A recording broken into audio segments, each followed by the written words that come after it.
It's up to you, New York, New York.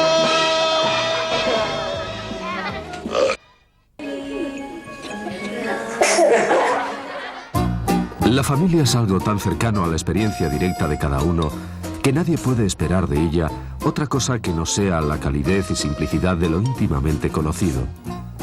Referencia obligada de nuestro propio mundo, la familia es una de esas instituciones que, a nuestro parecer, no tienen vuelta de hoja, lugar donde todos hemos depositado siempre nuestros mejores sentimientos.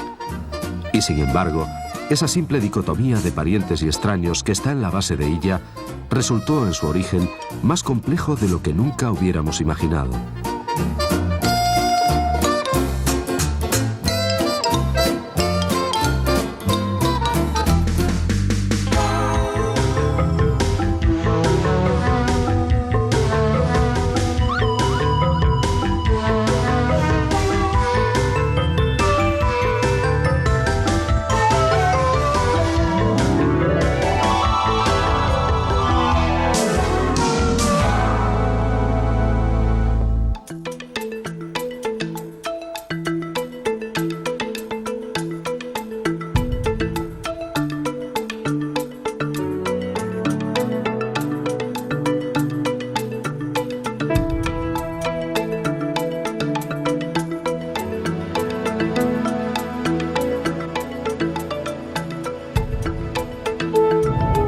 Dice un antiguo refrán que si la mar se casara perdería su bravura.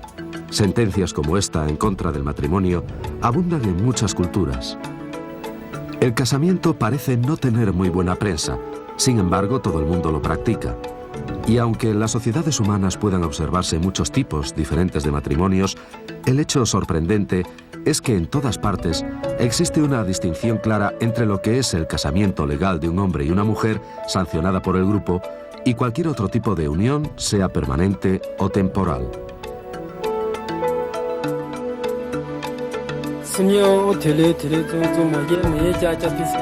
La enorme importancia que todas las sociedades dan al hecho de estar casados hace que la mayor parte de las veces los padres empiecen pronto a preocuparse por obtener compañeros adecuados para su descendencia.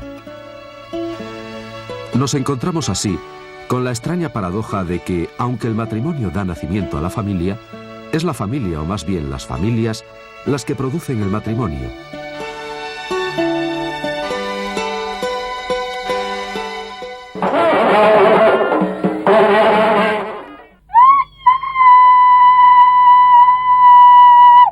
Lo que quiere decir que este es el principal instrumento legal a disposición de las familias para establecer alianzas entre ellas. Como dicen los nativos de Nueva Guinea, el propósito verdadero de casarse no es tanto obtener una buena esposa, sino asegurar cuñados.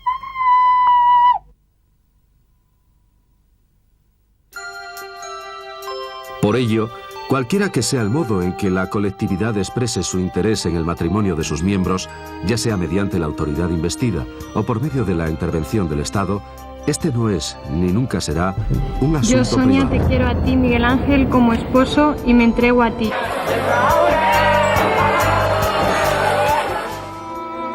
La gran mayoría de las sociedades repartidas por el mundo no muestran un interés muy especial en la clase de agrupamiento que nosotros consideramos importante, como pueda ser este tipo de familia conyugal monógama que aquí vemos tan corriente en nuestro entorno.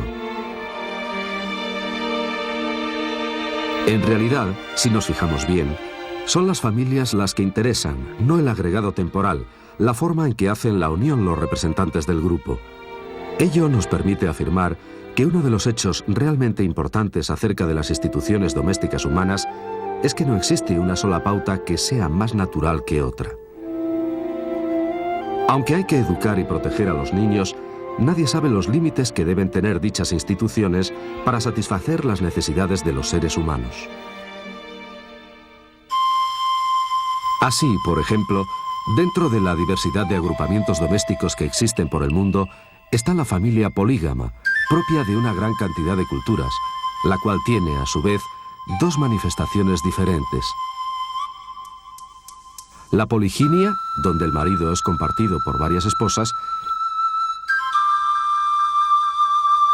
y la poliandria, donde la esposa es compartida por varios maridos.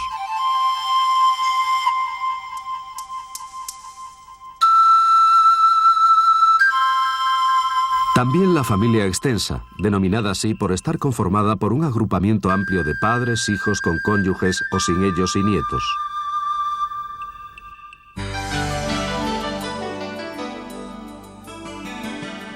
Tal como las formas de la familia, la división del trabajo por sexos se debe más a consideraciones sociales y culturales que a las de tipo natural o biológico.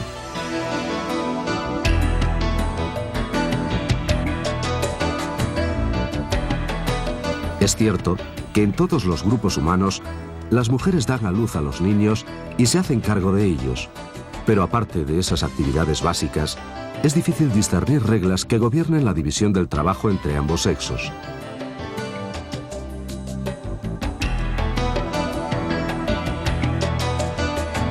Si las razones naturales que podrían explicar la división del trabajo entre ellos no parecen jugar un papel decisivo tan pronto abandonamos el terreno de la especialización biológica en la producción de niños, ¿por qué existe entonces esa división universalmente aceptada?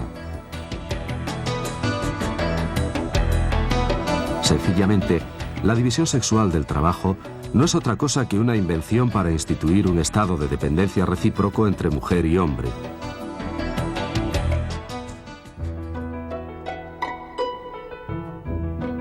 La misma forma de razonar se puede aplicar a la sexualidad de la vida familiar. Aunque la familia no pueda explicarse solo en términos sexuales, pues en muchos sitios la vida sexual y la familiar tienen poco que ver. Hay un aspecto negativo del asunto que es mucho más importante. Se trata de las prohibiciones que acarrea la unión familiar.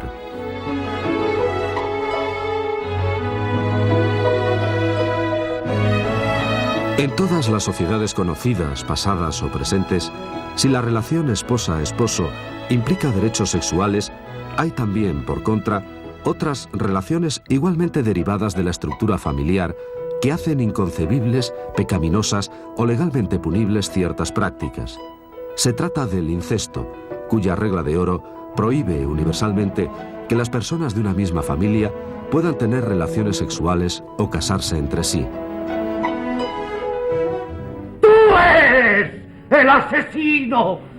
¿Qué andas buscando? El incesto es el núcleo fundamental de la tragedia de Edipo, el rey de Tebas, que se cegó a causa de haber violado dicho tabú y que ha dado nombre al llamado complejo de Edipo, instinto común a todos los hombres según Freud. ¡Ay, Zeus! ¿Qué es lo que has dispuesto a hacer conmigo? Aunque haya habido constatación de la existencia de malformaciones de hijos en uniones consanguíneas, ello no explica suficientemente la ley de prohibición del incesto. Su verdadera explicación incide en el mismo sentido que la división sexual del trabajo. Si ésta se ha explicado como una invención para hacer a los sexos mutuamente dependientes en materia social y económica, estableciendo claramente que el matrimonio es mejor que el celibato y obligando a hombre y mujer a fundar una familia, la prohibición del incesto establece una dependencia mutua entre las familias, obligándolas a que, para perpetuarse, den origen a otras nuevas familias. Desdichado. ¿De quién fue la mano criminal? Ella a sí misma se quitó la vida. Sobre el lecho nupcial se arrancó los cabellos. Invocó al ayo a gritos, recortando el hijo que engendraron en una ciego día, para que al padre diera muerte y luego, sin saberlo, ser un marido incestuoso.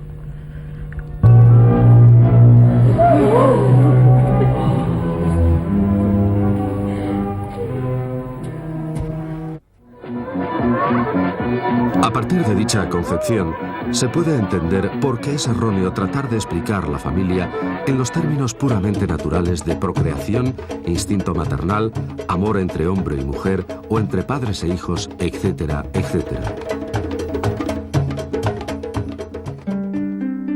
Ninguna de esas razones sería suficiente para dar origen a una nueva familia, ya que para el total de la humanidad, el requisito imprescindible para su creación es la previa existencia de otras dos. Una dispuesta a proporcionar un hombre y otra una mujer, quienes a través del matrimonio iniciarán una tercera y así indefinidamente.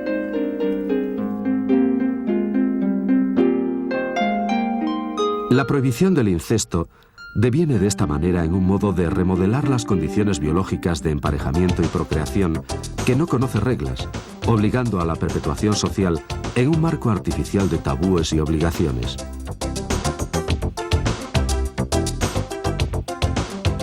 Es en esa prohibición donde encontramos un puente de la naturaleza a la cultura, de la vida animal a la humana, a partir del cual estamos en condiciones de entender la auténtica esencia de la articulación social.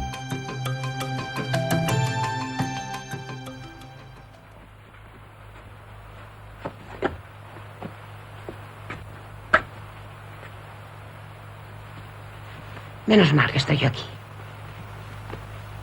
¿Qué sería de ti sin mí, pobrecito? Tema que plantea el film de José Luis Borao, Furtivos, donde las relaciones incestuosas que mantienen madre e hijo, propias de una existencia aislada y cercana a la simple vida animal, sentencian a ese pequeño núcleo doméstico a su desaparición. ¿Cómo te has mojado, pobrecito?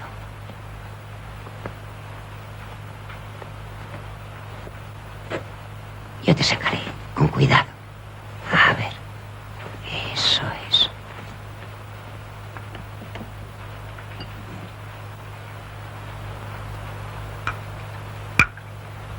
Bébetelo. Si no pasa nada, hombre. Yo también bebo, ¿ves? Esto es vida. No hay males que valgan. Verás como esta noche, esta calle entera. Cariño mío.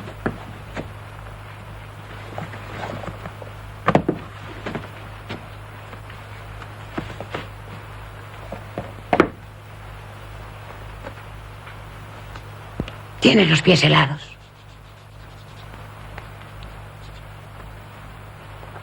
Si estamos mejor así, los dos solos, como siempre. ¿Cuánta agua te ha caído encima, criatura? Uy, uy, uy, si se te ve el pajarito. ¡No quiero! ¡Déjeme en paz! ¡Zorra!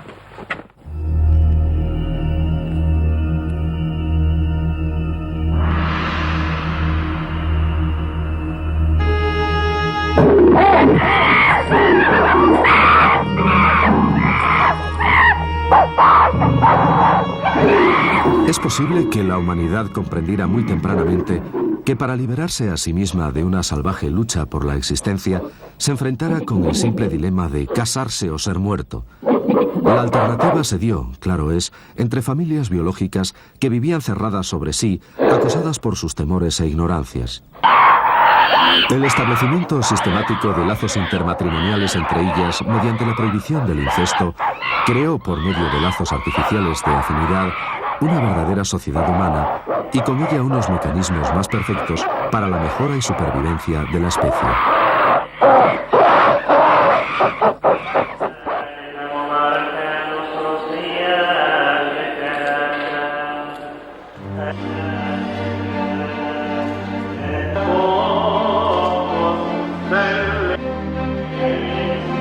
Desde entonces, para asegurar que las familias no se cerraran y no volvieran a constituir unidades autosuficientes, la sociedad impuso la prohibición de matrimonios entre parientes cercanos. La elección de la pareja, sometida a la obligación de buscarla fuera de la propia familia, asegura que entre todas ellas se mantendrá un flujo continuo, el cual terminará formando una estructura social homogénea e integrada. La prohibición del incesto se erige así en motor de las relaciones sociales desde la organización de la vida doméstica según parientes o extraños.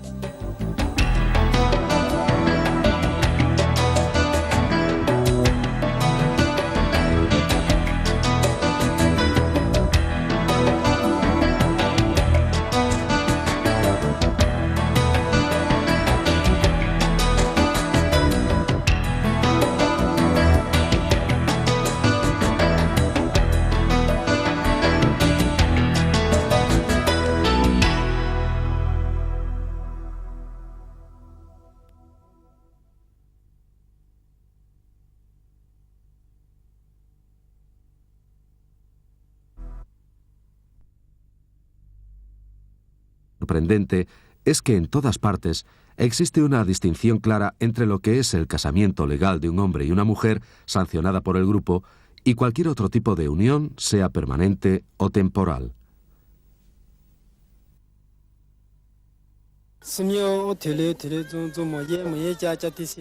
La enorme importancia que todas las sociedades dan al hecho de estar casados hace que la mayor parte de las veces los padres empiecen pronto a preocuparse por obtener compañeros adecuados para su descendencia. Nos encontramos así con la extraña paradoja de que, aunque el matrimonio da nacimiento a la familia, es la familia, o más bien las familias, las que producen el matrimonio.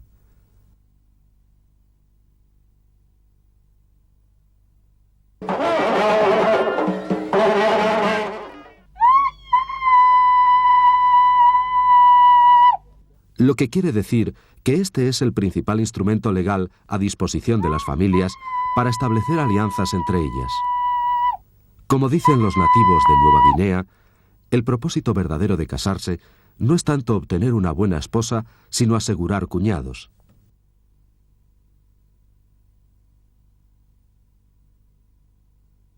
Por ello, cualquiera que sea el modo en que la colectividad exprese su interés en el matrimonio de sus miembros, ya sea mediante la autoridad investida o por medio de la intervención del Estado, este no es, ni nunca será, un asunto Yo, Sonia, privado. te quiero a ti, Miguel Ángel, como esposo y me entrego a ti.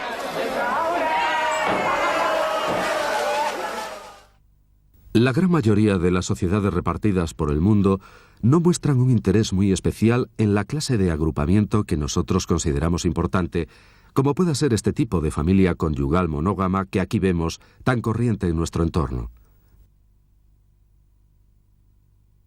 En realidad, si nos fijamos bien, son las familias las que interesan, no el agregado temporal, la forma en que hacen la unión los representantes del grupo. Ello nos permite afirmar que uno de los hechos realmente importantes acerca de las instituciones domésticas humanas es que no existe una sola pauta que sea más natural que otra. Aunque hay que educar y proteger a los niños, nadie sabe los límites que deben tener dichas instituciones para satisfacer las necesidades de los seres humanos. Así, por ejemplo, dentro de la diversidad de agrupamientos domésticos que existen por el mundo, está la familia polígama, propia de una gran cantidad de culturas, la cual tiene, a su vez, dos manifestaciones diferentes. La poliginia, donde el marido es compartido por varias esposas, y la poliandria, donde la esposa es compartida por varios maridos.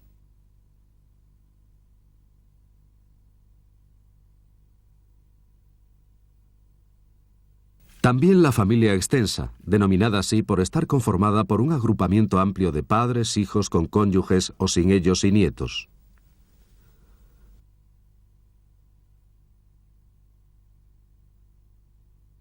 Tal como las formas de la familia, la división del trabajo por sexos se debe más a consideraciones sociales y culturales que a las de tipo natural o biológico.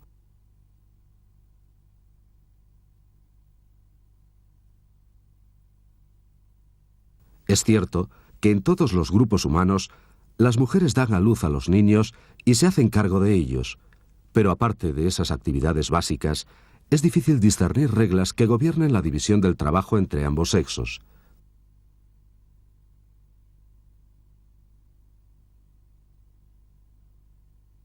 Si las razones naturales que podrían explicar la división del trabajo entre ellos no parecen jugar un papel decisivo tan pronto abandonamos el terreno de la especialización biológica en la producción de niños, ¿por qué existe entonces esa división universalmente aceptada? Sencillamente, la división sexual del trabajo no es otra cosa que una invención para instituir un estado de dependencia recíproco entre mujer y hombre.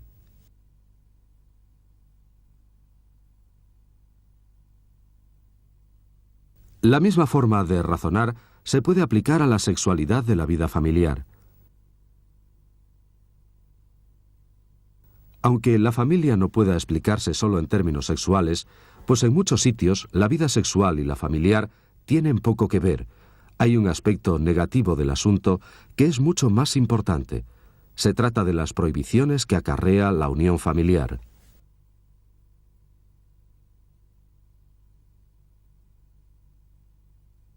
En todas las sociedades conocidas, pasadas o presentes, si la relación esposa-esposo implica derechos sexuales, hay también, por contra, otras relaciones igualmente derivadas de la estructura familiar que hacen inconcebibles, pecaminosas o legalmente punibles ciertas prácticas.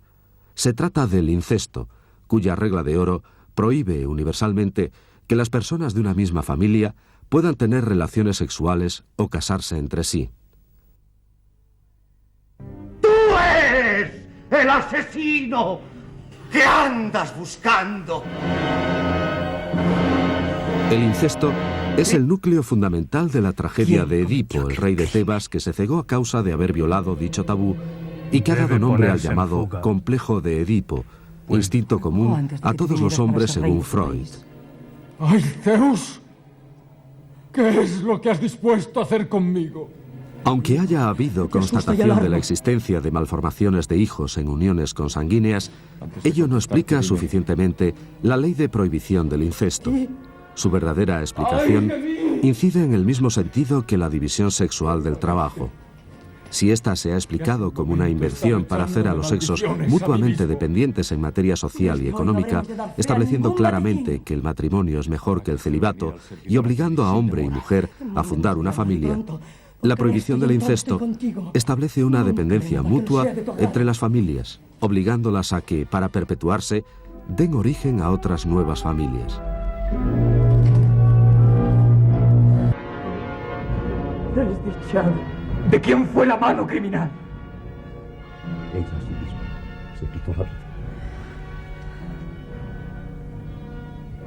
Sobre el lecho nupcial se arrancó los cabellos. Invocó al ayo a gritos, recordando el hijo que engendraron en una ciego día, para que al padre diera muerte y luego, sin saberlo, ser un marido incestuoso.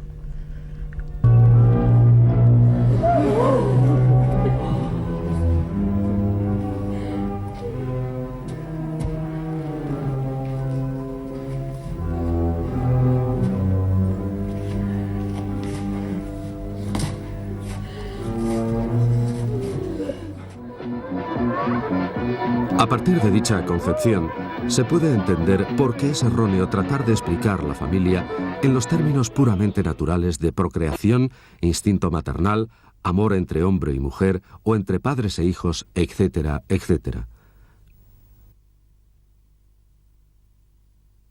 Ninguna de esas razones sería suficiente para dar origen a una nueva familia, ya que para el total de la humanidad, el requisito imprescindible para su creación es la previa existencia de otras dos, una dispuesta a proporcionar un hombre y otra una mujer, quienes a través del matrimonio iniciarán una tercera y así indefinidamente.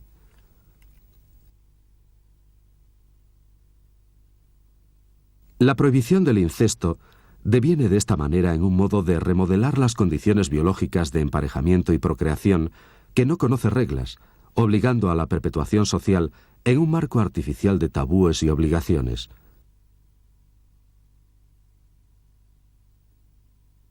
Es en esa prohibición donde encontramos un puente de la naturaleza a la cultura, de la vida animal a la humana, a partir del cual estamos en condiciones de entender la auténtica esencia de la articulación social.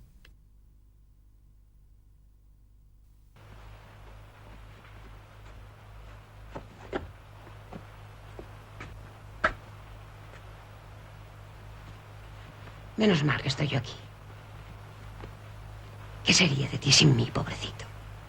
Tema que plantea el film de José Luis Borao, Furtivos, donde las relaciones incestuosas que mantienen madre e hijo, propias de una existencia aislada y cercana a la simple vida animal, sentencian a ese pequeño núcleo doméstico a su desaparición. ¿Cómo te has mojado, pobrecito?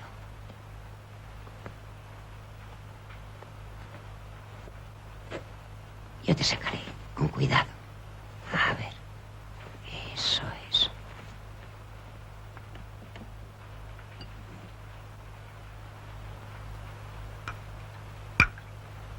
Bébetelo. Si no pasa nada, hombre. Yo también bebo, ¿ves? Esto es vida. No hay males que valgan. Verás como esta noche, esta calle entera. Cariño mío.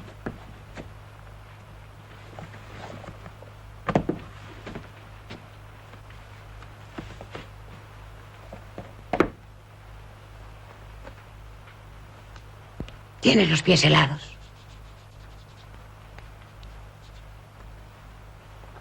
Si estamos mejor así, los dos solos, como siempre.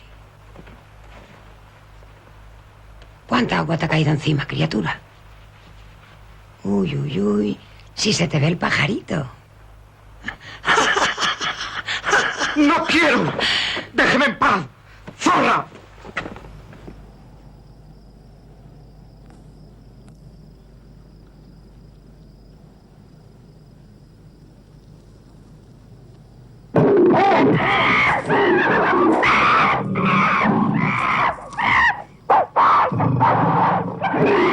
Es posible que la humanidad comprendiera muy tempranamente que para liberarse a sí misma de una salvaje lucha por la existencia, se enfrentara con el simple dilema de casarse o ser muerto.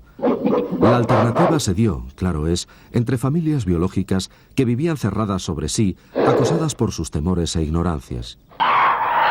El establecimiento sistemático de lazos intermatrimoniales entre ellas mediante la prohibición del incesto creó, por medio de lazos artificiales de afinidad, una verdadera sociedad humana y con ella unos mecanismos más perfectos para la mejora y supervivencia de la especie.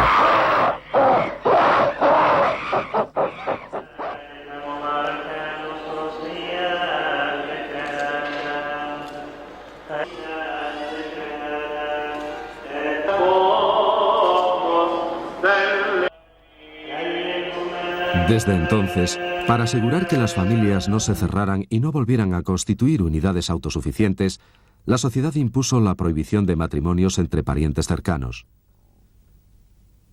La elección de la pareja, sometida a la obligación de buscarla fuera de la propia familia, asegura que entre todas ellas se mantendrá un flujo continuo, el cual terminará formando una estructura social homogénea e integrada.